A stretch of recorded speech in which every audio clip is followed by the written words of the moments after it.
express our sincere appreciation to these individuals and institutions who have basically stepped forward with their time and investment in a project which has the potential of being a new start for Bennington.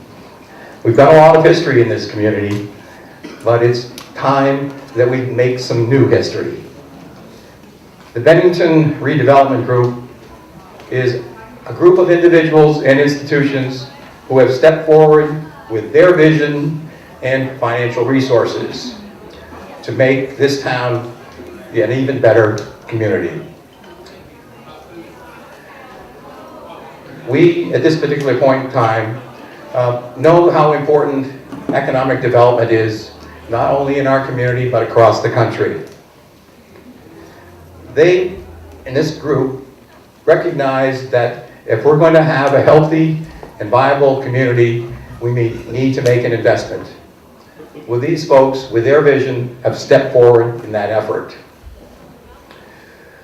One can't hesitate to see some symbolism here. Now, as we sit, these individuals and institutions are participating in a venture at our four corners. Needless to say, our community is also at the intersection of four corners. We need to step forward as a community to take advantage of everything that we have to make this a more vibrant community. They are providing a new course and direction for our community. This is one occasion where both vision and opportunity have converged, come together. And not only will this block be revitalized and improved, but it can act as a catalyst for our entire community. This is an important part of our town, but our town exists more than just one block. I have a feeling that as this project is brought to conclusion and reality, that we're going to see new investment made by other individuals to make this even a more vibrant community. While the town is not an equity partner, we're going to be expected to join in the effort. Some years ago, we talked as a select board about becoming a private-public partnership effort. Well, we've heard the private folks stand up. The public sector is also going to be invited. The public sector will be dealing with participation in this project using those resources that we presently have available. Without going into great detail, our goal and effort is to make this basically an effort where the taxpayer of Bennington gets the benefit but does not have to write the check. Because I know that is a concern and question that we all have. What's going to happen to our tax rates? If we do this right, and I expect that we will, because we've got a lot of interest and involvement in it, this can be a project that serves as the catalyst for the entire community. Let me just wrap this up so we can get to what is basically the precursor for a groundbreaking ceremony. The most important thing that we can do is support this effort. I'm sure that you will hear many excellent comments from Bill Colvin and the staff relative to how the town can participate.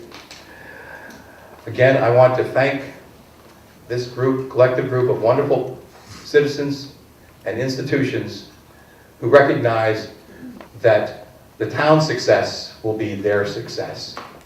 So without further ado, I'm going to introduce Bill Colvin. Bill, you somewhere here? Good.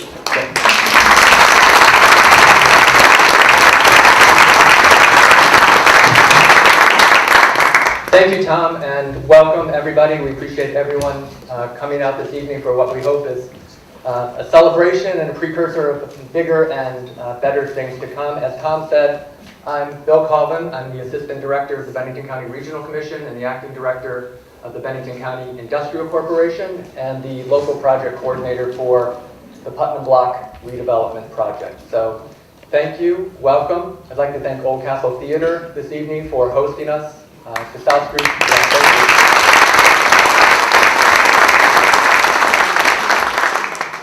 South Street Cafe for providing the excellent refreshments we have this evening.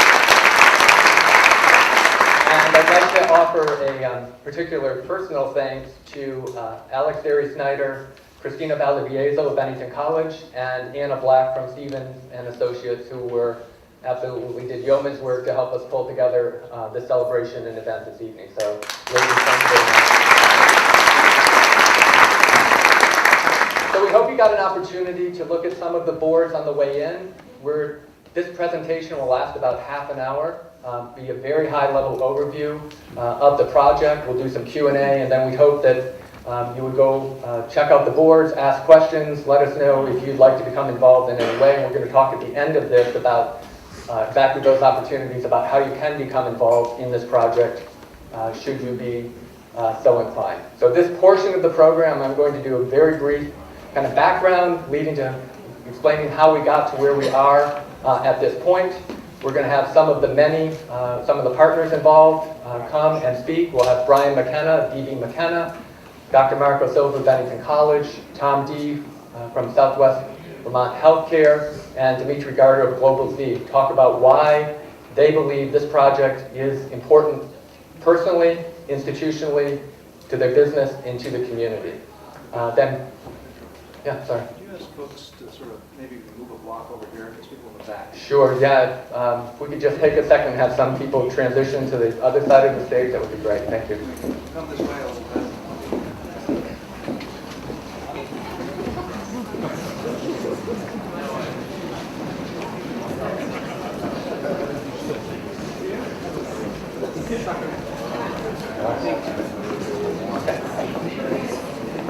And then other folks, if you could move on up, that would be great. Come on up and then.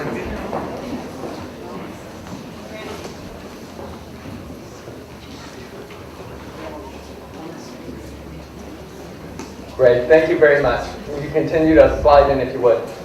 So, again, this brief overview for about the next 30 minutes or so. I'll provide some background. Some of the investors and anchor tenants will provide their perspective on why this project is important at this time. Bob Stevens, who's a partner and one of the co-developers of this project, will walk us through the project.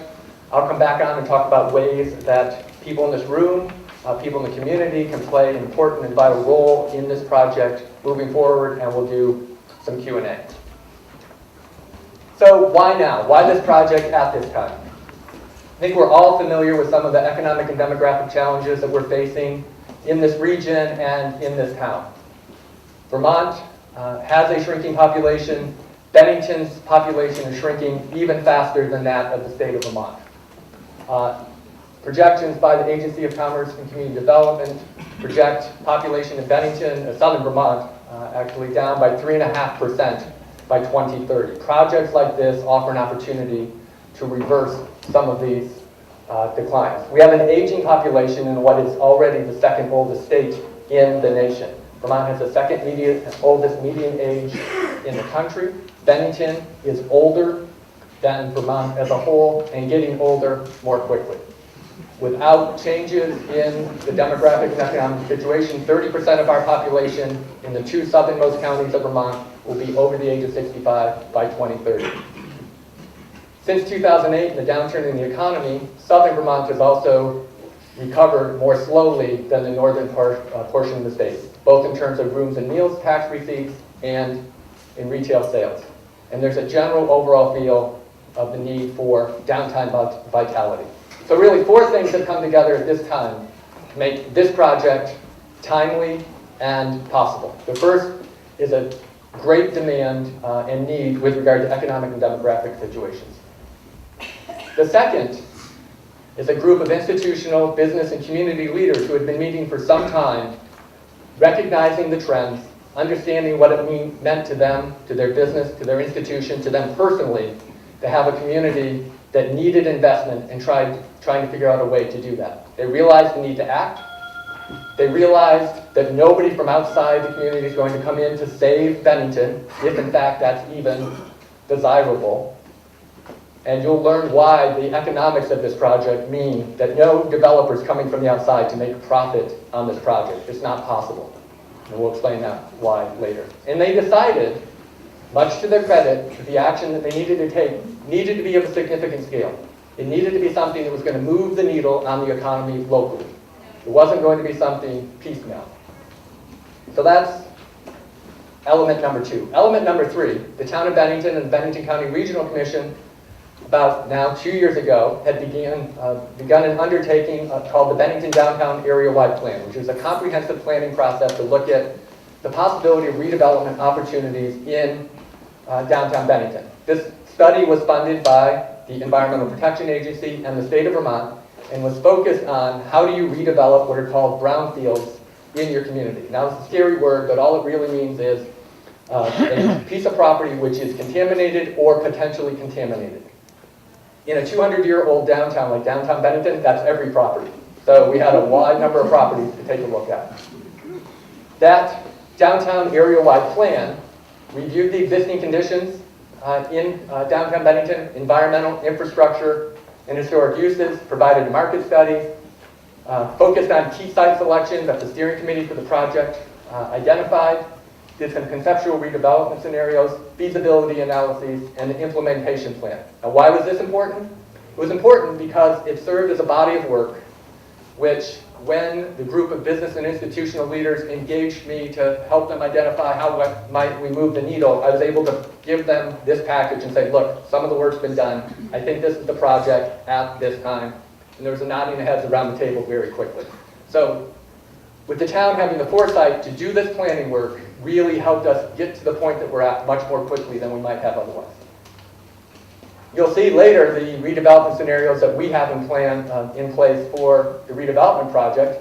These are the conceptual ones that came out of the Bennington area-wide plan. I think you'll notice some similarities as we go forward. And the area-wide plan is really helping to serve as a guide, and has helped to serve as a guide for us as we've gone through the planning process for this project. The recommendations were, we know we needed to increase the residential density in downtown. Probably first as rental units, and then moving towards owner-occupied units. And we need to increase the housing in downtown, and it needed to be at a variety of income levels. Because residential activity in a downtown is an activator. You move a downtown from an 8 or 9 hour downtown into a 15 or 16 hour downtown when you put people living there year-round. So we knew residential was the key. You could pepper that in with office and commercial space to kind of fill in additional and create additional uses, particularly during the day, and to create additional anchor tenants. The reason this project is feasible is because the institutional investors around the table, in addition to putting in equity, are serving as key anchor tenants in this project. Now, if you look at most other successful redevelopment projects around Vermont, the state of Vermont itself has come in as the kind of first domino to serve as that anchor institution. It's not possible here. The state made a different decision 4 years ago and rebuilt 2 miles north of downtown. So the additional burden of the institutions involved is they're investing dollars, they're also becoming anchor institutions to make this project possible. And then we need to pepper in and sprinkle in niche retail that will meet the needs of both the commercial and residential uses on the block. We know that retail is a heavy lift. In the age of big box stores and Amazon, it's incredibly difficult to have downtown retail. So it needs to be of a particular kind, and we believe that having additional residential and commercial uses on the block will help us identify those uses that are necessary. So this is the planning work. Those 4 things came together to bring us to the point that we're at today. That's just kind of the background. So we mentioned the institutional and local investors. Again, we're going to have them come up and just briefly talk about why they're involved, why it's important, and we're going to start with Brian McKenna of DB McKenna. Brian?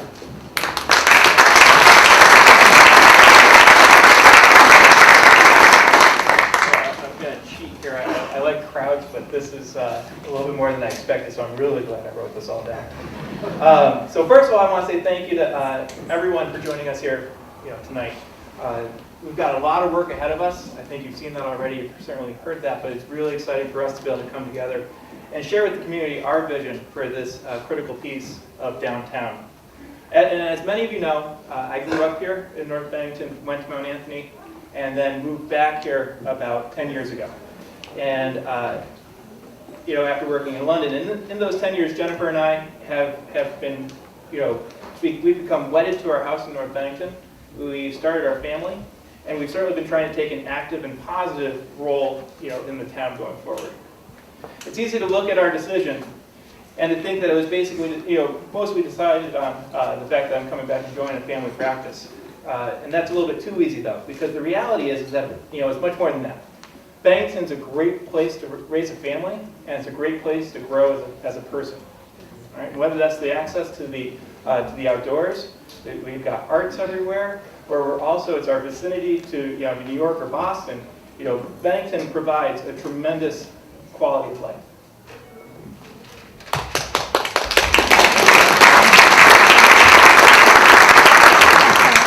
So during my time here, I focused my efforts on achieving a positive impact on the economic development of our region. It's easy enough for us to sit back, point fingers, and say that there's no hope for Bennington, or to wait for somebody else to come along and save the day. But the reality is that we live in a post-industrial mill town. And that's not a Bennington problem. That's a New England problem. And if our solution is to sit back and wait for some white knight to come along and solve our woes, we could be waiting for a really long time. The time has come instead for us to sit here and not talk about what we are today, but to focus and imagine the community as we want it to be. But I also came here, as some of you know, to raise my 2 young children.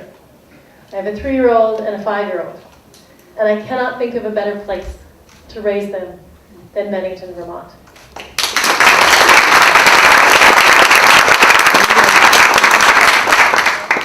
People ask me all the time, friends of mine who have never lived somewhere other than, let's say, New York City or LA, they say, well, what's it like to live out there? It's extraordinary, you should come visit us. And they do.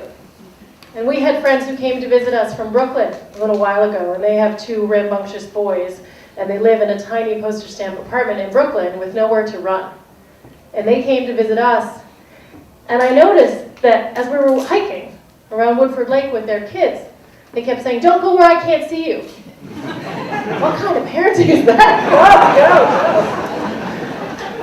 No. It is in so many ways an extraordinary place to raise children. It's an extraordinary place to put down roots and be a family.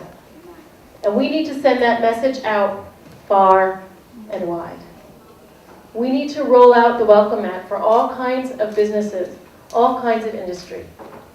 Bennington tomorrow will not look like Bennington of yesterday. It will look increasingly better. But in order to realize that future, we have to make some real investment. And I wanted to say too, I've been involved and had the privilege of being involved with economic development projects in Arizona, where we helped to grow what is now called a megacity. I'm not suggesting that here. It's now called a megacity. And in the state of Arizona, at the national level, both in the US and abroad. And I have never been more excited or inspired by a project than I am by this one. And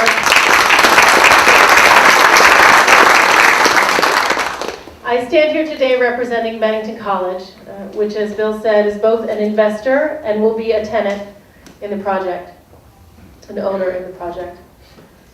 And that means I stand here also on behalf of our 13,000 alumni, our over 400 employees, more than half of whom live here in the immediate Bennington area, and on behalf of our 700 plus students, and the 5,250 visitors who came to Bennington College and therefore came to Bennington Town last year alone.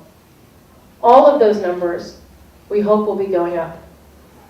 But one of the things that I see when I'm traveling around the country and around the world and talking about the college and the extraordinary education that it provides is that one of the first things that people ask is, what's the town like?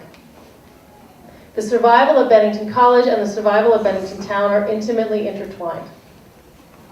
Obviously, we are a large-scale employer in this community, but our prosperity and growth as the college depends, too, on the prosperity and growth of the town. Increasingly, students from everywhere, and I'd say 98, 97% of our students come from outside of Vermont, not just outside of Bennington County. And many of them then graduate and stay here as alums, And we have many parents, I saw a couple over there, parents of alums who have made their home here because they were introduced to the town, to the village, to the community through the college. And we hope to do more and more of that. But the question that everyone asks is, what is the town like? And what they mean is, what is the downtown like? And so it was imperative, from my point of view, that we make an investment in downtown. And I'm honored to be in partnership with these extraordinary individuals and institutions to do that. Because we all see that the future of Bennington lies in this downtown, and in my view, in this downtown project. Because the minute I can say to prospective students and parents and others who might come here that we have a vibrant downtown, that is the minute when our applications will go through the roof. That is the minute when more people will want to come here for a wide variety of reasons. Because students want to be downtown. They want to be shopping and drinking coffee and eating and out and about and meeting people. I had a student in my office the other day who said, I don't want to live on campus, I want to live downtown because I don't want to be isolated from this community, I want to be in this community. Right now there aren't enough places for those students to live, there aren't enough places for those students to go out and eat, there aren't enough places for those students to wander around and explore. So we want to be part of making more of that. Thank you.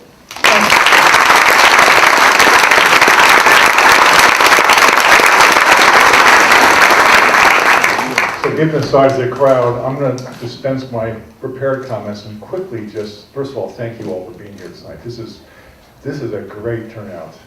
And I'm Tom Deeb, President of the Southwestern Brown Healthcare. And some of you may have seen some of our material that we send out to the public. And there's a tagline in that material that says, partnerships is powerful medicine. And I can think of no better depiction of that tagline and what's going on here with fine institutions, charismatic leaders, having business leaders, organizational leaders, people like Bill Colvin, who's a top-notch planner, working with people like Tom in the select board, and then working with some talented developers you'll meet soon. This is a great team, but it doesn't work without the people in this room here. And this is what's really, I mean, I should be taking a picture of this and bring it back to our board. Because when I first said to our board, we're going to start dispensing what most hospitals do and start doing community development, there was some, people were a little concerned about that, especially given what's going on in healthcare.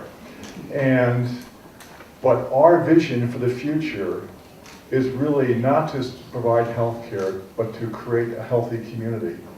And this project, as well as other initiatives that we're doing, smaller initiatives, Healthy Homes is one example of redeveloping the town one house at a time, and working in partnership with the people in this room here, this can create a very, very special environment. And we are excited about what's happening here. And we're committed, as we develop our strategic plan, we have many initiatives and significant capital that we're about to invest over the next 3, 4, 5 years. But we will not be successful if the town is not successful. We have got to create together a strong, economically strong, vibrant, attractive magnet of a town. And it won't happen in one project, but this project can be a catalyst for many, many other initiatives. And our commitment is not just to be up on the hill on Dewey Street, but to be off of the hill in the town and be active and start to provide services down here.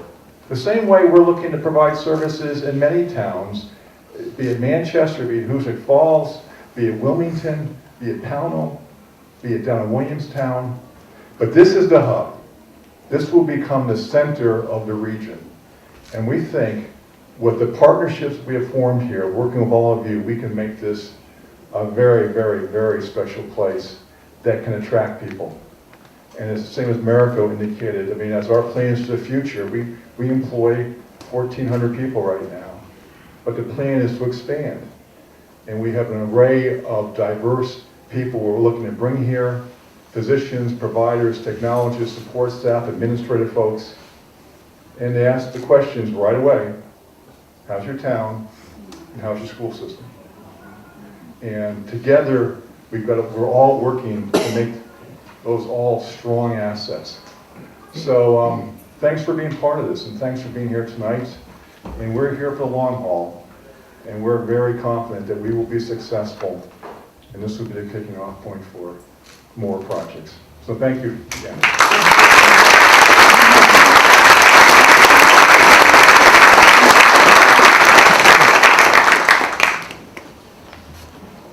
Hi folks, I'm Dimitri Gardner, CEO of Global Z International here in Bennington. So when I told my wife I had 3 minutes to talk, she said, "You're never going to make it, that's not enough time." We'll try to keep this brief. So I'm a flatlander. Growing up as a kid in New York City, I wanted nothing more than to be a Vermonter. This was the place I wanted to be. My earliest memories as a kid were spending summers on vacation here in Vermont, swimming in Half-Good Pond up in Peru, in Lake Shaftesbury and the Battenkill River and the West River at Townsend Dam. And my family spent most of our time in New York City during the year, but where we really wanted to be was here in Vermont. This was where we felt at home. So in 1987, finally my parents made the decision to move the family permanently here to Bennington. They didn't have to ask twice.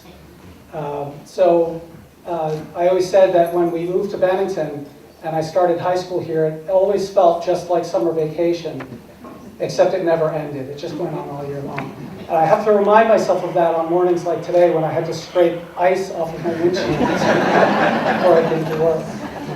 So I finished my last year of high school here at MAU. I went to UVM for my undergrad, and when I graduated, I came back to Bennington full-time. In 1989, my family started our company, Global Z. And we literally started the business in the family garage, right here in town, with nothing more than a PC computer and a space heater. And over the last 30 years, we've grown the company to be a world leader in the global data management space. So now, 30 years later, we employ 21 people here in Bennington in the information technology sector.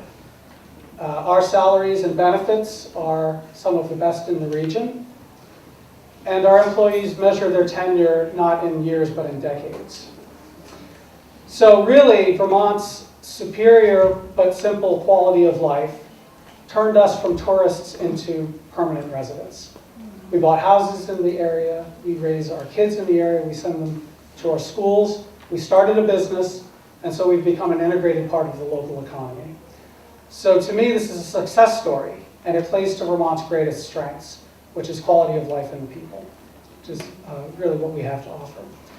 Now look, we're a global business and we could really run our company from anywhere in the world. But we choose to run it here in Bennington because this is our home. This is the place that we love. And this is a decision that we make.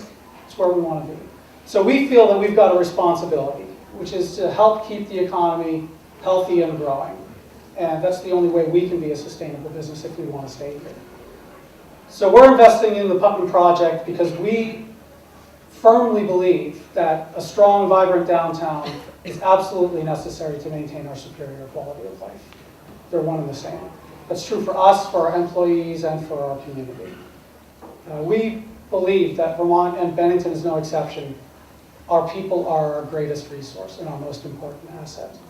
And we feel that the Putnam project is going to reflect our community's values and the pride that we have in our downtown.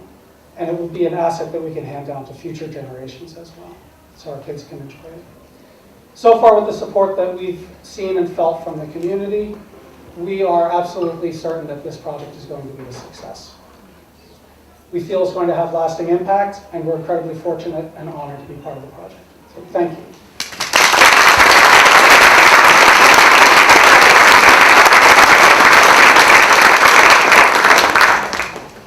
Hello everyone, I'm Bob Stevens, the one partner that's not from Bennington. We are M&S Development and Stevens & Associates Engineering and DRM legal firm out of Brattleboro, and have had relationships on this side of the mountains for some time, particularly with Bill And we're also honored to be part of this development group over here, which is really setting an example of something that Bill and we talk about all over the state and all over the country of how sort of a community can help themselves. So it's my task today to sort of get into the details a little more, to explain to people, to explain to you what in fact the vision is and how we're going about trying to make this a success, more of the details. So let me start. We're designers. So we come from this in many ways of saying, well, how would we design a great downtown, a great place? And what I want to say is that that's really not how a project like this comes together to be successful. Because we live in communities that are economically really difficult to sort of do this kind of work and pay for it, we have to start from the standpoint of what will the market pay? How can we build this and find money to actually execute and improve the downtown? So we start really by saying, going back to some of the things that Bill was saying before, what are the assets of this community? What is the market that will sort of pay? What sort of product should we put out there as part of this project? First and foremost, in fact, this is sort of a nationwide trend, the movement of baby boomers and millennials into downtowns. This is something we're seeing all over the country. It's a large demographic group. They're looking specifically for a couple of things. They're, in many cases, looking for nice apartments. They're looking for a sense of community, a vibrant downtown, and they're willing to do that and pay a little more rent than we typically see in a downtown. So not only do we have to convince ourselves that this makes sense to sort of build products for that, we have to understand that at the end of the day, we also have to convince lenders and other, a dozen different entities that this makes economic sense. So we have these ideas, we go out, we do market studies, we get data that in fact shows that yes, there's demand for that. So that's a piece. The other piece that's important for you to understand here is that we need money that, we need subsidy essentially. We need to tap into programs, mostly at the federal level, that can help fill the gap between the cost of constructing this and what its value is at the end of the day. Those programs, one of the larger programs are new market tax credits. That's driven off of job creation. The other is historic, federal historic tax credits and state historic tax credits. And I'll show you in a little longer how much those contribute to those projects. But we know right off the bat that those are our ticket to sort of closing the gap on the difference between cost and value, because we're not going to be able to borrow enough money and pay that back with a revenue stream from the rents, and we're not going to be able to get enough equity investors because there's no way to pay them back.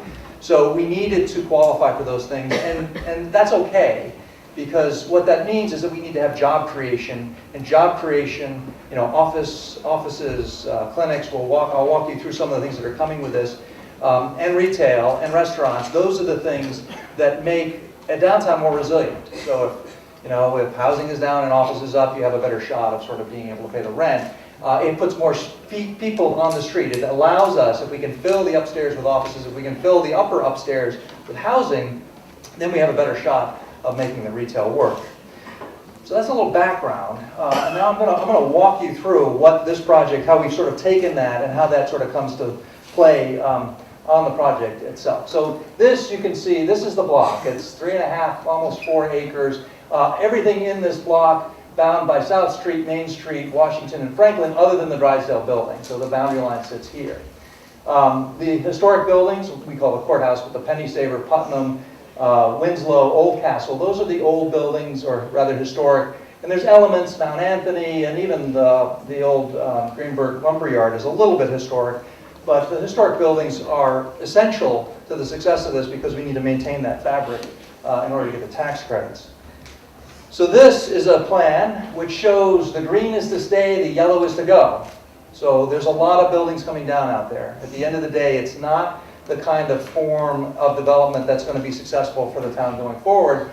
And a lot of this is, the one-story additions for the printing presses and the hardware store and the lumber trees. It all sort of makes sense. Mount Anthony is a historic building, but it's a 4-story wood building attached to a 3-story brick building, and the floors don't line up, and it is really bad shape. So at the end of the day, that building is coming down, and the historic people are okay with that.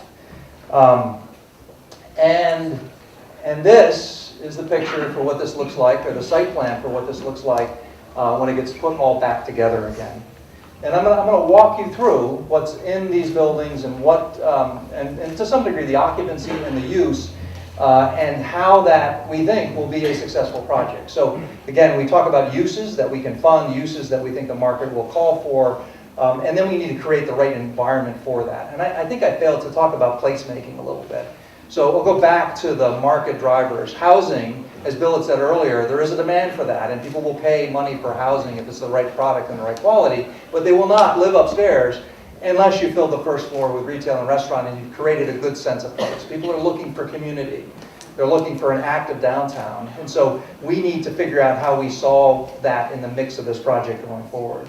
So let's start with the courthouse. You can see it's a smaller building. It's really the nexus of the original courthouse building. The back's been torn off. In this building, we have retail on the first floor, and the second floor is a very large, very nice, grand office. It's a two-story space, if any of you have been up there. I know it hasn't been occupied for many years. I think it was a fitness center in there, the last use. But it was built as a, really an architectural gem, and will make a fine office.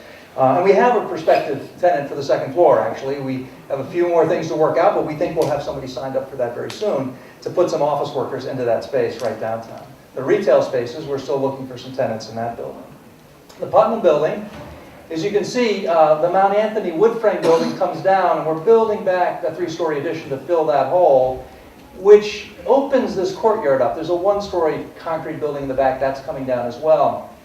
And to the point of placemaking, we do have a gallery and event space opposite the end of this courtyard that looks out into this.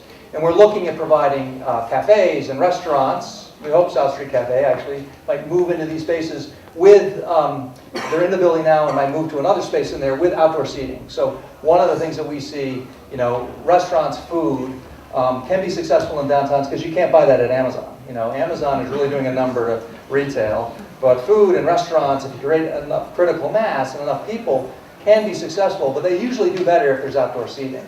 So when we're looking at planning on this, we have a nice protected courtyard south-facing where we can connect to the inside space and sort of have some outdoor seating for cafes.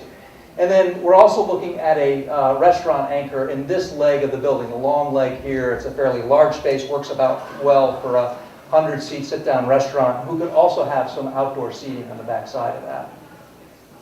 The rest of this building, prime, really the best retail space in town on that corner. The barbershop has to stay, so they're there and in the space that they have. And then upstairs is going to be the hotel rooms. They're going to be converted into 17 residential units. And they're a combination of 1 and 2 bedroom units. They're really nice 1 and 2 bedroom units. There's a common area on the second floor, actually a historic common area was there for the hotel. And we're going to open that back up and restore the tin ceilings in that space. It'll be a lovely space. We're adding a rooftop deck so that the residents have a private space where they can meet as well. And we have, at the moment, in that space, of those 17 units, only about 8 left to rent. So Bennington College has stepped up with faculty housing, and they say, we'll take almost a full floor of this. And so there's a few spaces left. We're going to talk at the end. Anybody who wants to rent apartments, sign up, but they're going fast. We only have seven apartments left, and actually in the first phase, which I'll talk about in a minute. Before I go on to the rest of the buildings, let me talk a little more about placemaking. You can see that this is sort of typical, what we would call walkable urban form. We're putting the buildings on the back of the sidewalk and the parking behind, kind of reversing what you see in suburban areas. The streetscape is a pretty good streetscape now. We're enhancing this a little bit, tuning it up, mostly because along Putnam we need to elevate to get ADA access into these buildings. So there'll be an elevated walkway. There used to be a porch on that historically. And so that walkway will wrap around the front of the building, so it'll be accessible entrance on the main floor. I have to say, from a design standpoint, it's a little challenging because you have historic fabric, which we want to comply. We have to comply to get a good chunk of funding. We have ADA requirements, which are tough here, and then it's also in the floodplain. So trying to raise the wall to keep the water out and drop the floors to get people to roll in the door. It has been an exercise, but we think we've got it, and we think we've got it figured out about right. So we're going to do something along the front of the Putnam building, and then in the back, this area which you see a drive-through, there's a later version where we decided to turn that really into more of a plaza area for public events, farmers markets, flea markets, performances. It'll effectively face to a stage area on the back of the Putnam building here and look out with a row of trees that we can also park within when there is not an event. So it'll be really, separate parking where you don't drive through, you can sort of drive into a dead-end parking lot for half a dozen spaces, but really trying to create that public space and a space that can be activated and programmed. So when we want to attract people to live here, we want to be able to say, you can come, you can meet your neighbors, you can have a sense of community, because we'll figure out how to get elements happening at least in 6 months out of the year in that space. And while we're not using it, we still have parking that can fill that part of that gap. I'll talk about parking before we're done. So the rest of this, again, is new streetscape out here with those buildings and then the parking in the rear. But let me continue on to the Winslow building. We call it the Winslow building. It's actually 5 different buildings all conjoined together with different elevations. But I think we figured it out. We figured out how to get ADA access, how to get floodproofing. And the best thing about this building as it sits right now, where Bill has a number of hardware stores. We are talking to 3 different hardware stores about taking about 6,000 square feet out of that space. We have a couple of spaces left for retail. And from the 2nd floor up, it is fully rented by Bennington College. So Bennington College is going to move their development office and take most of the 2nd floor. We're going to give them a nice rooftop deck for this. And then this section of the 2nd floor and the 3rd floor is all going to become graduate student housing. So I think there's about 17, 18 units of housing for grad students that'll come downtown. And they're really going to want to be close to the cafe. You go down the store to the cafe. That's the key to student housing, or millennial housing in general. How far is the cafe?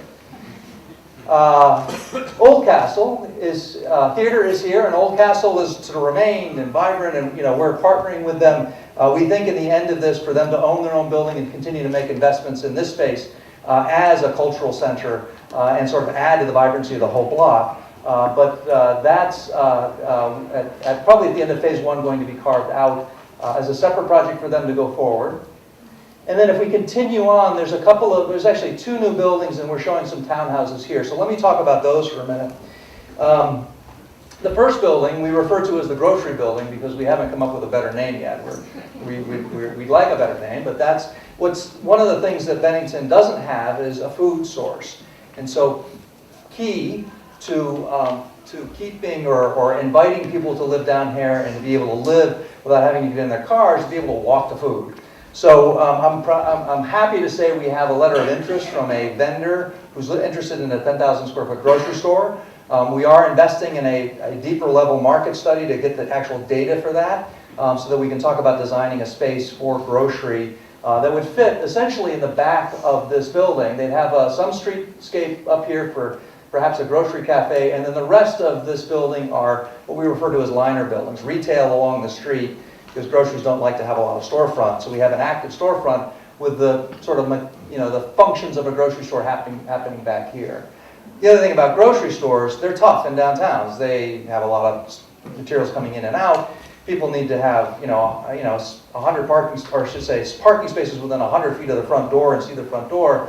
So the cash registers are actually here. So you can walk in off the street to the cash register, or you can walk in off the parking lot to come into the grocery store. So we're excited about that. It's important that we solve that problem. We're working hard to find the right tenant for that.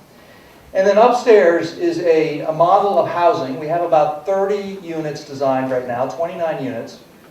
And we're specifically targeting units. The question is, how many people do you know who are either, or yourself perhaps elderly, or your parents, who say, I do not want to go to a senior housing place. I do not want to go to an age-restricted independent living. But if you age and you need amenities, how do you solve that problem? Well, we have the answer for you. We are looking specifically to target a place not that is age-restricted. It's not age-restricted at all, but we're going to provide amenities and support services to make it easier to age in place. Now, my partners, Craig and my other partners, developed the Brooks House in Brattleboro, for those that know that. It's a similar downtown building, 86,000 square feet with 23 housing units up on the upper 3 floors.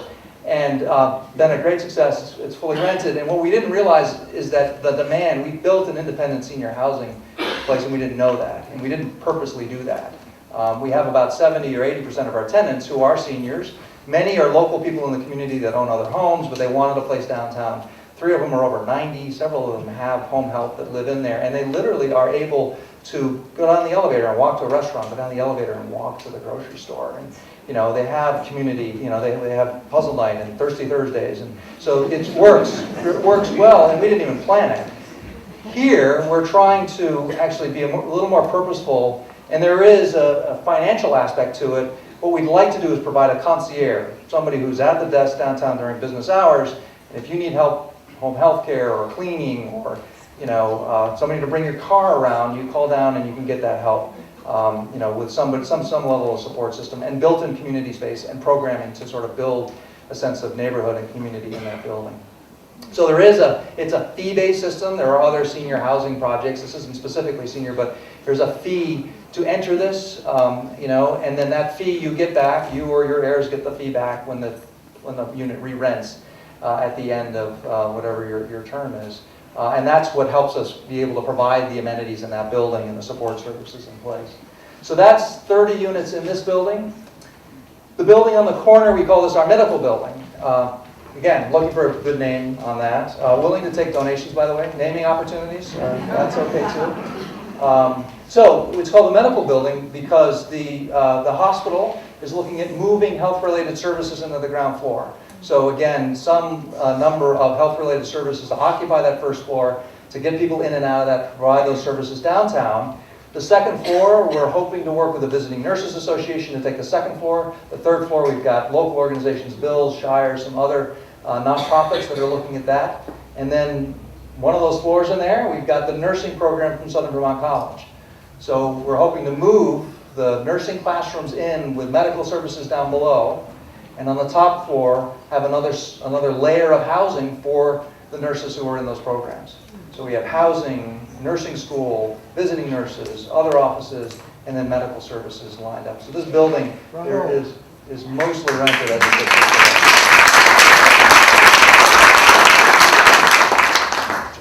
So finally, to wrap up the block, you can see here we're showing 8 townhouses along Washington Street that are at this moment placeholders. This is an appropriate form to sort of transition from downtown buildings, dropping down to residential, because residential is further out on the street. It's also, so we're actually saying that this group doesn't need to necessarily build those to create that critical mass. We could work with some other developer who wants to put townhouses there. We're also, as you know, the town has sponsored a market study for a hotel. Many people said, why can't we have a hotel? Wouldn't that be a great thing? If the market study, if there's a group that steps up to sort of do the next level of investment in that, the market study that was done said there is a demand for this type of product. You don't have a growing population, so there isn't necessarily new demand, but there isn't a downtown boutique hotel. So the first pass of that thought that that would work. So now, if there is either a development group, another development group, or a hotelier who wants to sort of take that on, our plan would be we would shift the medical building back into this space and put the hotel on the corner, which is a much greater visibility to move them out to the street. So one of the reasons that we're doing that is, again, sort of a timing issue as well. It gives us a little more time to sort of work out those opportunities as we go forward. So again, anybody who would like to build a hotel, become a hotel developer, talk to us after the meeting. There's an opportunity here. Okay, so that's kind of what this looks like as a perspective view at the end of the day. So you can see the old buildings here. This is where the gas station is on the corner, and you can start to get a sense of the form and character of a sort of typical New England downtown, but a little different one than what you've had. Here's another view of the grocery building, where this sort of looks. You're in the parking area, looking back out as a perspective for the building in the corner. This is Old Castle, the building we're in right now. So you can see we have a new entrance road that comes through there. Okay, so I've been mentioning a little bit about phases. We do have, there's a lot of moving pieces. I'll tell you a little more about the funding in a minute, but this project has a lot of pieces, both in financing, design, permitting,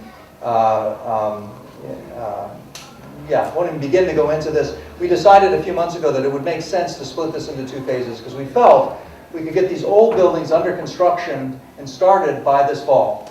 So our schedule for what we're calling phase 1 is to do our financial closing and start construction by October 1 of this year. We are scheduled, we have, I guess I should have mentioned that we have a purchase or an option to buy the property, and we are scheduled to close any day and actually own this from the Greenbergs. The Greenbergs have an option to buy. There's a little technicality of an easement that hasn't been sorted out on their end, otherwise we would own it already. But stay tuned, we would think, within 3 weeks or so, the development group will own the property. And then at the end of this September, we hope to do the financial closing. The next day, we will have contractors lined up and we will start the renovation on this, mostly environmental cleanup stuff and then demo. And then phase 2, we're going to get started on the financing on that as soon as we close on phase 1. And this is scheduled to close a year later. So this is 2017 in September, 2018 in 2018 we would start construction on that phase. This is another sort of graphical view of this. So we've been in pre-development for phase 1. This would be September of this year. We think it's about 18 months to construct, which puts us out into December of 2018. Those that want to move into those apartments, they should be ready about then.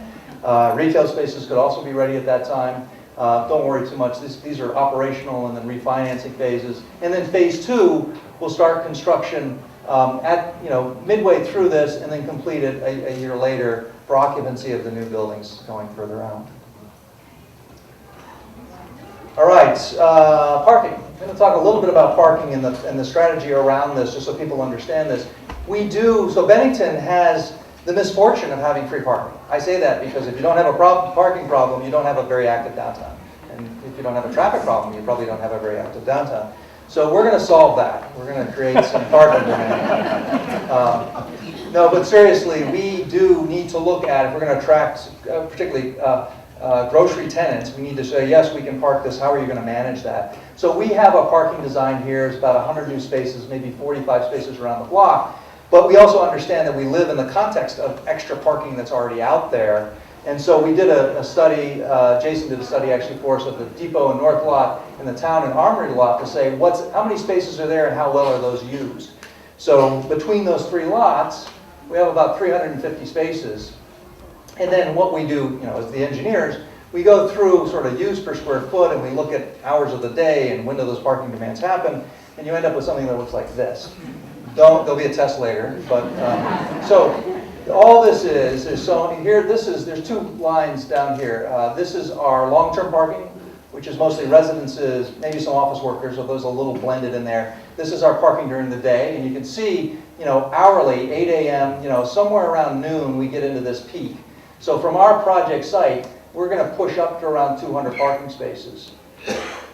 This line is the total number of parking spaces between our lot, the street parking, and those 2 other lots, 350. And right now, the town municipal lots have some use, and that's what this is showing. So, somewhere around 7 a.m., there's some parking in there, maybe 100 spaces or so, that drops the available parking spaces down to here. And we still have, even at our peak, midday, we still have about 35 empty spaces between those 3 lots. It won't go exactly like that, but it's enough to say that this will work. People will park in other places. People will walk in, they'll park up around the street.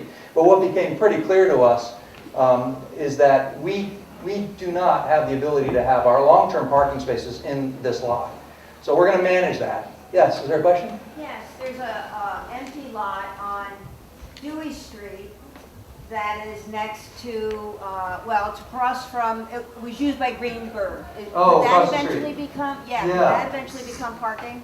Yeah, I don't know. I mean, there's actually some parking across Right. Washington Street as well, which is not in the mix right now in terms of what we're trying to use, but may become before we're done. There's some talk about that. But I think we're okay because we have enough parking on site to meet our short-term parking needs. For the retail and the grocery and the restaurants and Old Castle, they need short-term parking and they need to have that available. All we need to do is move our long-term parkers off of this lot. So how do we do that? We're going to put some gates in, and it's free. You can come in, you get a ticket. It's free for 2 hours, and then after 2 hours, you start paying. So those gates come down, you have to sort of validate the ticket. Anybody who's been to Northampton and the Thornburg parking garage, is the way they do it. It's 2 hours free, but that we think is enough to kind of enforce getting the residences to park somewhere else, thus the valet parking for the supported housing piece, and the office workers to park somewhere else, so we can free this up in the middle of the lot to make that work. So, what do we got left? Nothing left with the numbers. Okay, so this is phase one. It's a $23 million project. Phase two is about the same. We're around $52, $54 million at the end of the day. Wanted to give you some sense of where does the money come from for that. The upper chart here is a summary of where we're spending the money. Acquisition, this is the construction cost, and there's all this other stuff down through here, including contingency, that gets up to $23 million. We work these numbers, we do design, we do cost estimates, we do refinements. We're always constantly trying to sort of figure out, how do we best manage that investment to get the highest return, and how do we minimize our overhead costs, and still we have some reserves. We have to put money away in order to get lenders to give us money to make sure that we can get through that operational phase. So some of that's built into this. This is sort of important to understand. The first three categories here for sources of funds are federal new market tax credits, federal historic tax credits, and then state historic tax credits. That's 50% of the project cost in those three numbers. I talked earlier about how important it was to qualify for that. That's how we're able, mostly how we're able to make these projects work, is to qualify, make sure that we're in under those programs, make sure we bring those kinds of tax credits in. We're well on our way to securing all of those and bolstering that up. Even with that, I'll tell you that the dirty secret is that our rents, our marketplace, in other than Chittenden County and Vermont, are not high enough to pay for the amount of money we would need to borrow to finish this off.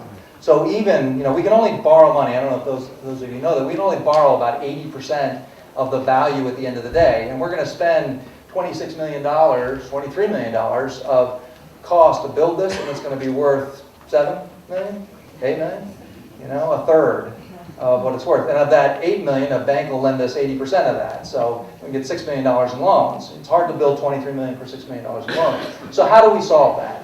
We borrow some money from VITA. The state helps us out with some of those things. We get a little more out of them. But the rest of that is equity investments, and this is the sort of the partnership around the table, saying, how do we get this done?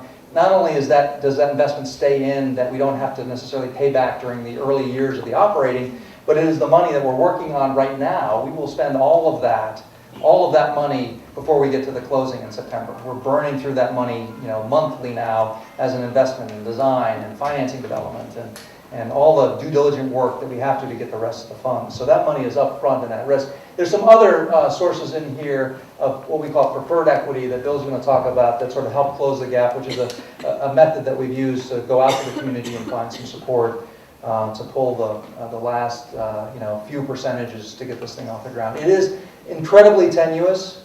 As Bill said earlier, this is the reason why nobody's coming from outside. This is the reason why we have communities where nothing has been done in 30 years. Nothing is getting done. Nobody's coming. You can't go out on the street and build something and then rent it for the cost that it costs to build.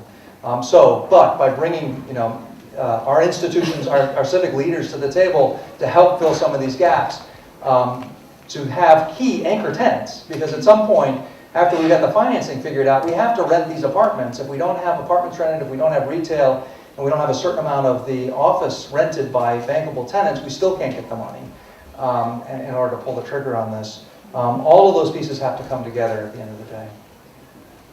With that, I'm going to give it back to Bill.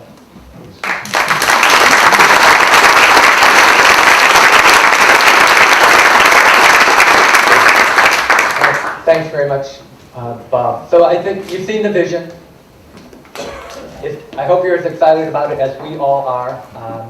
I think you've heard from the partners, the commitment, where they see value, why they see it as critical to the future of the community. And really, there's continued opportunity and really a necessity of the community to step up and continue to begin to play a role beyond those who are currently involved to make this project a reality. So we've seen the benefits, this opportunity to transform our community, to infuse downtown with new energy and action, to increase property values, both in downtown and subsequently with other properties around the community as increased vitality comes back into our community, and to really create that cycle of prosperity. So the benefits are there. I think everybody in this room understands what they are. Bob went through why community investment is needed to do a project like this and why no typical developer is going to come in and do it. This shows you on the right-hand side. Left-hand side is the total project cost. Let's call it $24 million. The right-hand side shows you the funding stack about how we get to $24 million. So Bob talked about the tax credits at the bottom. That's nearly half the project. There's a little bit of grant funding in there. The town of Bennington has applied for a community development block grant, which is federal funding, which would pass through to the project. We've received some funding from the EPA to do some studies. We'll continue to solicit the EPA for some of the cleanup costs of this project, which we're anticipating to be $1 million to $1.5 million to get this site clean from an environmental perspective.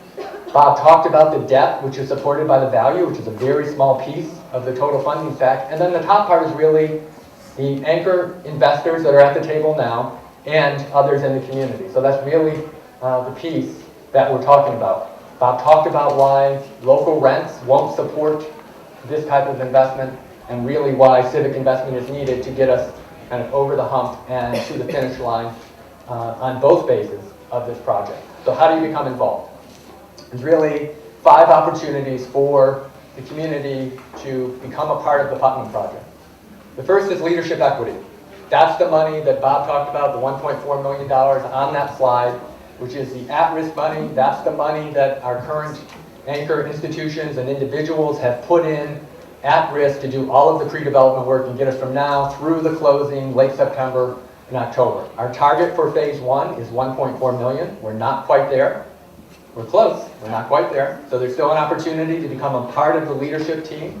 $100,000 gets you a seat at the table, become a part of the group. You'll get up at god-awful early Tuesday morning for our 7 a.m. meetings twice a month to come talk about the project and make decisions about the future of the project. So there's a leadership equity opportunity, and we're continuing to solicit that. We will continue because for phase 1 and phase 2 combined, we're looking at a $2 million raise of the equity. So opportunity there. It's the critical money. None of this happens without the leadership equity money. It's completely at risk. There may be a return, but nobody's expecting that return to come anytime soon. It's really about believing in the project and understanding that this early money in is the essential money to give us any chance to get this project done. Bob mentioned the second opportunity. Shown up here is preferred equity, shown on the previous slide as preferred shares. This is a real opportunity for anybody with retirement savings to become involved in this project. We'll be setting up a dedicated IRA for the project. It's called the Putnam Block IRA, where if you currently have $25,000 or more sitting in a retirement fund, you'll be able to shift that funding to the Putnam Block IRA. That money will come with a guaranteed return. We're estimating about 3% annually. And at the end of the 10-year term of that preferred share, your original investment, $25,000, comes back to you. So that's an easy way for the community to become involved in the project, to create and provide critical equity, although it acts as a way like debt. It's subordinated enough to make it happen, to make this project a reality. So 3% return on that, your original investment comes back.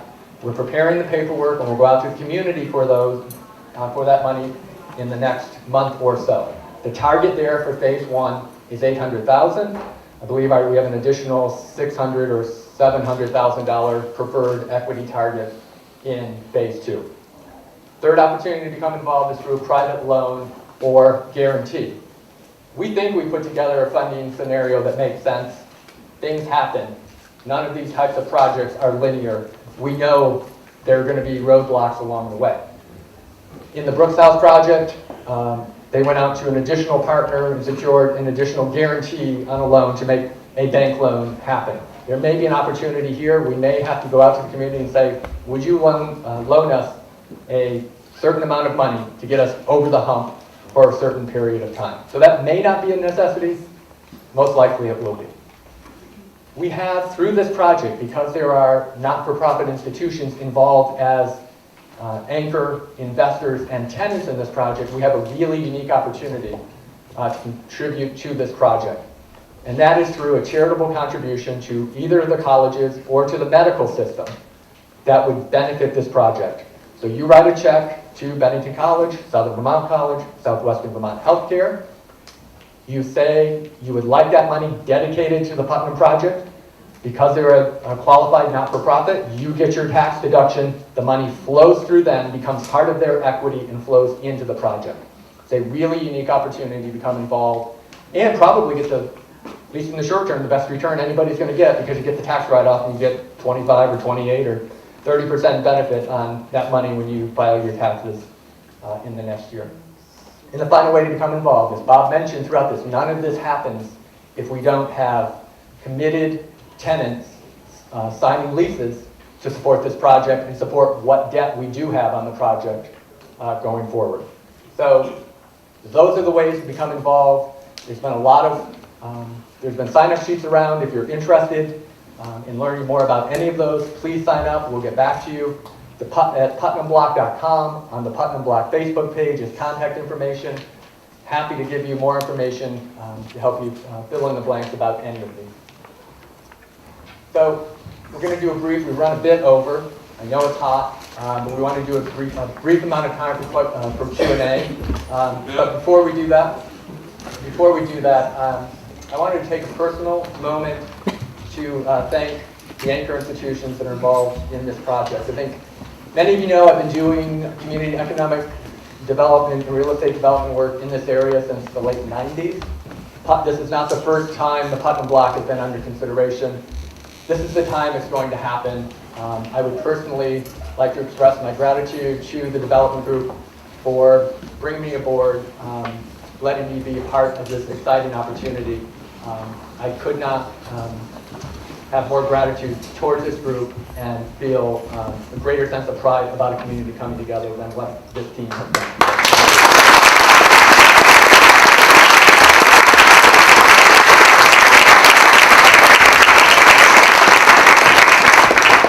So we have a few minutes for Q&A. Jim?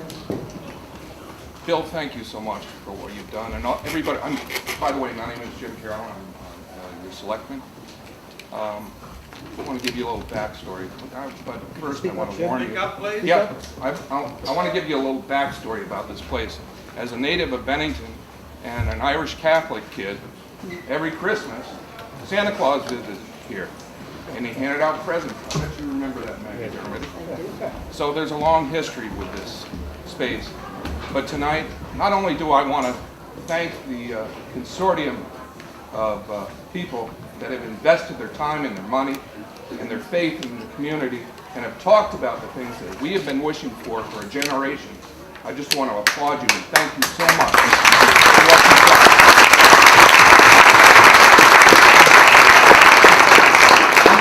In addition to that, Bill, the work that you've done has such a transformative value to this town, and that needs to be applauded as well.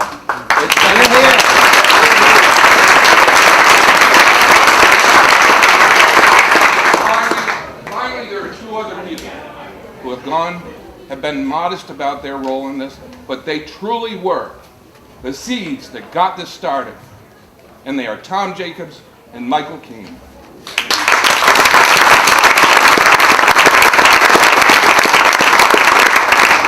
They about 3 years ago, they brought together community leaders, a group of people over here, as well as the town manager of St. Albans and the mayor, and they came down to tell us how it could be done. And had that not started, had that not been done, we wouldn't be here tonight. So thank you, Mike. Thank you, Tom. Thank you, Bill. And thank you, people, very much.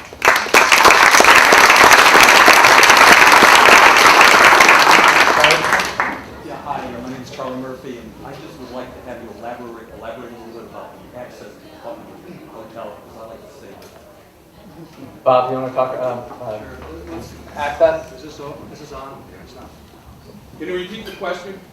Charlie wanted a little more detail about the accessibility modifications that will be made to the Putnam Hotel to allow handicap access to those properties. Right, so the front of the Putnam Hotel will have a sidewalk raised up so that it's flush with the thresholds of all of the existing historic doors that are there. And that sidewalk, you'll be able to ramp up on either end of that, and then there'll be stairs opposite every door. So you'll be able, it's basically an elevated sidewalk in front of the doors. It also turns out that we're gonna turn it into a site amenity because the front wall of that is gonna become our flood barrier. We're gonna have gates that drop across the stairs and maybe some benches and some landscaping between it and the streetscape. So we solve the accessibility issues, we solve the floodplain problems, and we're able to bring people right in the front door on that one. Does that street parking disappear? Nope, on-street parking, we just happen to have a wide sidewalk there, so we can fit it in. Right now, there's like 3 steps in front of every one of those doors, and it'll come out of the width of the sidewalk that's there. But yeah, the trees will stay, and the on-street parking will stay as well. Question here, Barb? Are you putting a supplement in the banner to explain all this and put all your, it would be great if you would. I mean, it's a suggestion. So- And the other thing is, would this create any employment for people who live in Bennington, around Bennington? So we think so.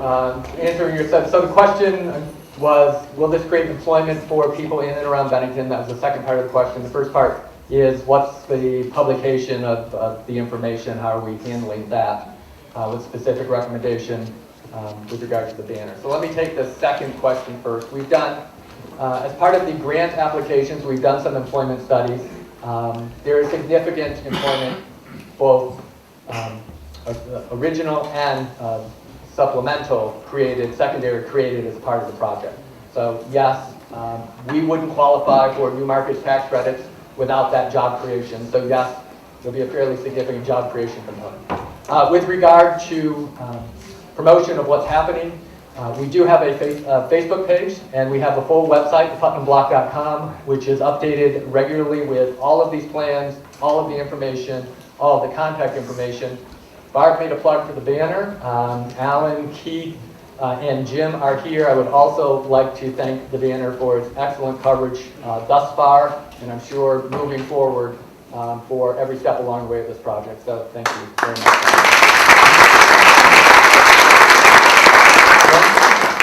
I noticed that your private funding came from equity. Was there any discussion of, or is there any chance for 1031 exchange money to go into this, which has to be real estate to real estate? Yeah, so Lynn's question was with regard to 1031 real estate exchange, which is when you would you transfer a property, basically exchange real estate properties tax-free. I think the challenge here is that none of this property is going to be sold during the 7-year period of the new market tax credit. It all has to be investment property for rental property for a minimum of 7 years to qualify for the new market tax credit. So other than the piece that we're going to carve out and transfer to Old Castle early in the project, the entire rest of the project will be rental property. So I think that probably precludes, if Craig is here and can talk to it a lot better than I can, but I think that probably precludes a 1031 exchange.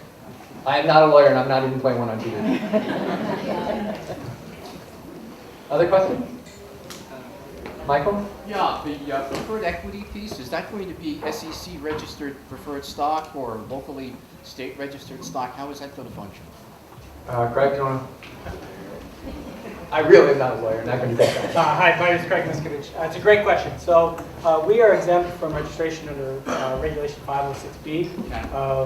So we're limited to 35 investors and $5 million of investment to qualify. So get in quickly.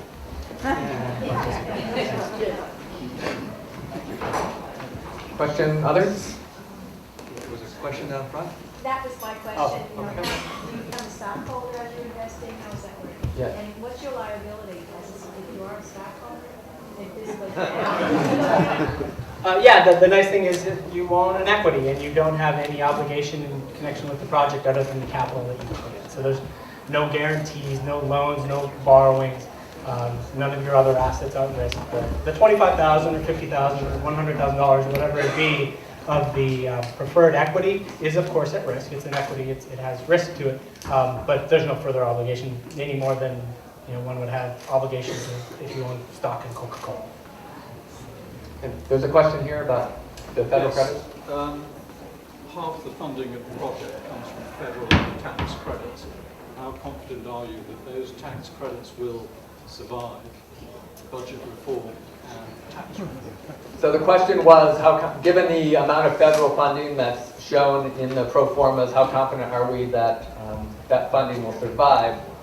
I think the good news is that for phase one, most of the federal funding has already been allocated. We'll be applying for it before September 30th, which is the end of the current federal fiscal year. I'm sure many of you saw the continuing resolution that was passed in Washington, which actually, if not great news, was much less bad news than we might have anticipated given some of the bluster that was coming out of Washington earlier on. Representatives of Senator Leahy, Senator Sanders, and Representative Welch's office were right here yesterday talking about that very question.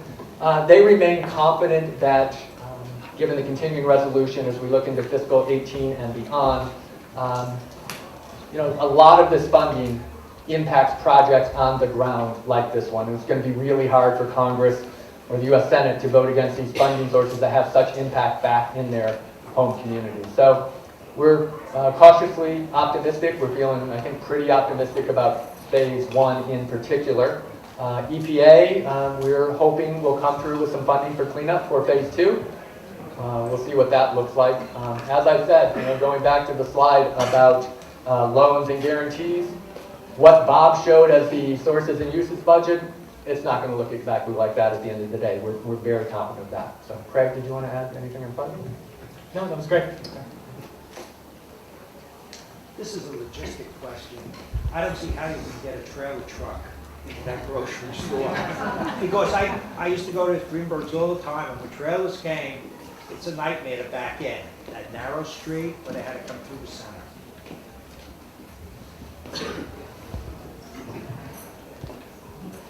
Yep.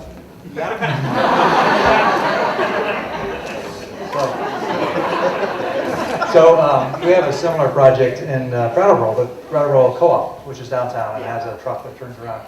Yeah, the truck's got to, we've got to make sure we've got radiuses to come in like this, turn around here, backing into the docks at an angle, and then drive back out. It's all new construction, so we drive these little computer trucks around and make sure that radiuses work out these days. So it's still, though, it is an urban place. It's tough to move trucks. It is one of the challenges for grocery stores and even restaurants and others. You get a carton of lettuce and it comes on a tractor trailer. That's just the way it is today. But you also have an open deck that's overlooking the loading bay. Yeah. Where the diesel is coming out. Yep. That looks a little, needs a little refinement. It does, and we would have a roof over this, and the deck's going to be over here. So that's just roof. But you're right; those are kind of design. You've got a good eye. Those are sort of like design refinements as we delve further into this. But we think there's some creative solutions. Shut off the trucks. Shut off the trucks. Yeah. Go idle. That's true. One or two others? Yeah. Will there be any, say, retail stores that people who already live in town can buy things? Because I find that there aren't a lot of stores to go, when you need an item, you end up ordering them online because you can't find them in town. And the only department store we have right now is JCPenney. Yeah. There's nowhere else to buy clothes, really. So I think in order to get even the students more interested in buying things, if we could interest even something like Land's End or LL Bean or something that younger people would want to buy from, to bring in some kind of retail outlet where they can walk to from their apartments, or people living in town can shop at without going online. I mean, part of the problem why people go online is there's not places to buy clothing and some of the things that we need.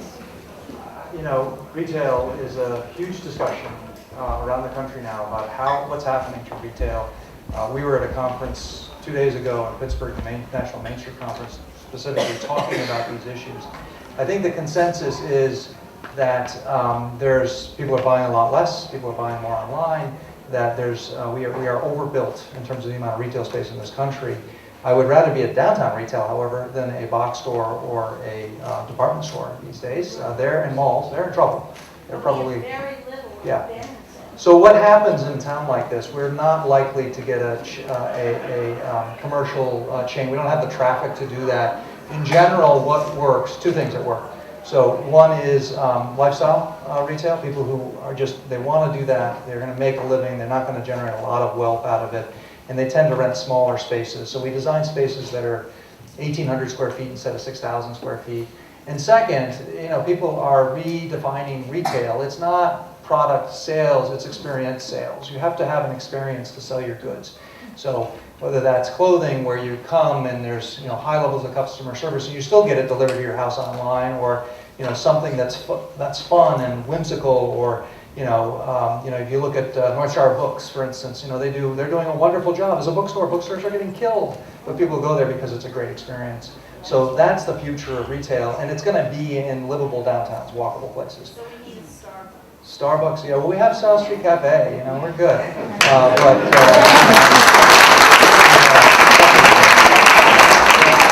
just to follow up quickly on that, Bob touched on this very briefly in the presentation.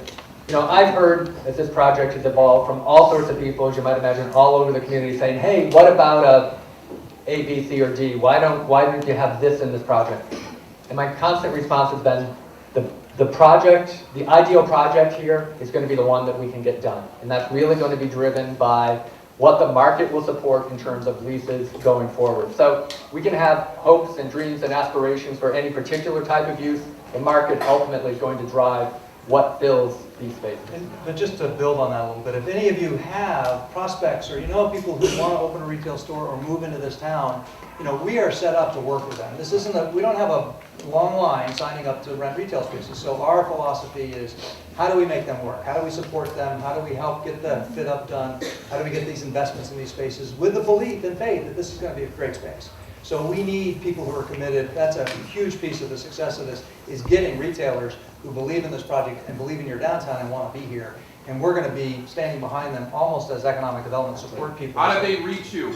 Bill, the website. All of manager at putnamblock.com. My email address is peppered out over every piece of paper that you have, so please have them reach out to me. Jeannie? Is there any talk of solar energy sources to?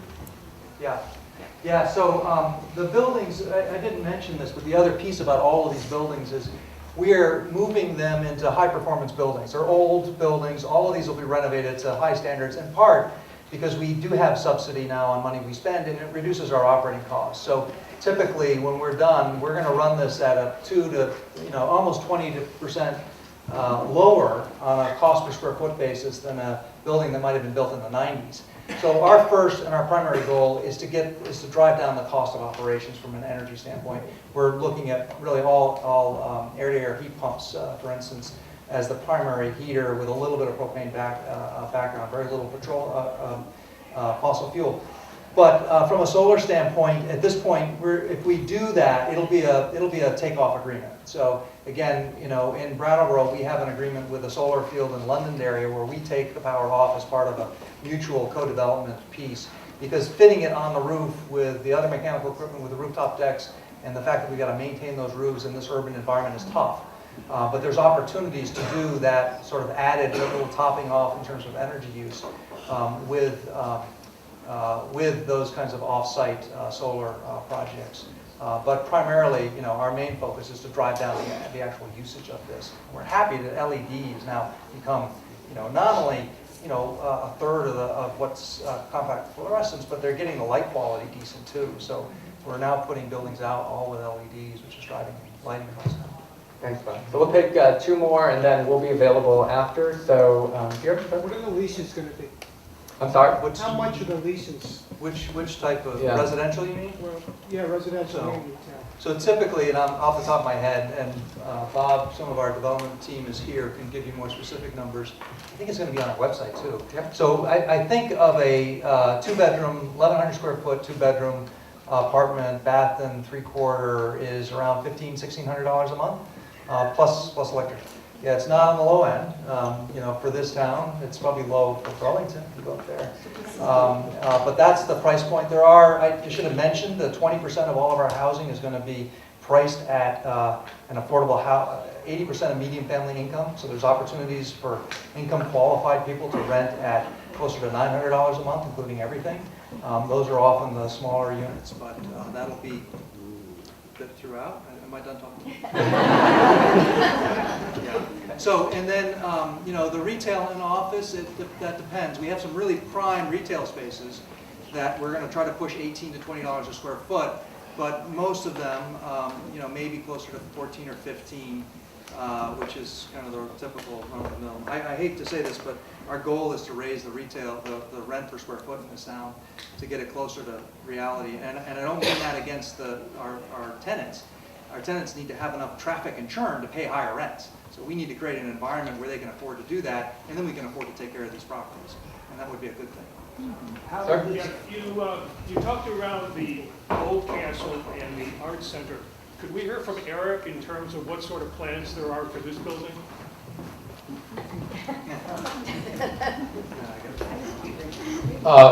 We plan, first of all, the VRG has been wonderful to us. We've had wonderful negotiations with them. We'll be talking with them for well over, probably about 18 months or so. They've been extremely helpful. They very much want the theater to stay here. We want to stay here. We've invested about $800,000 in this building already. We're negotiating with them now, and we expect to own this by sometime in the fall. Yeah, when we close. And we will finally own it. We have the money pledged that we need to buy it. And so this is we just started rehearsals this week on our 46th season. We hope to be here at least another 46 years.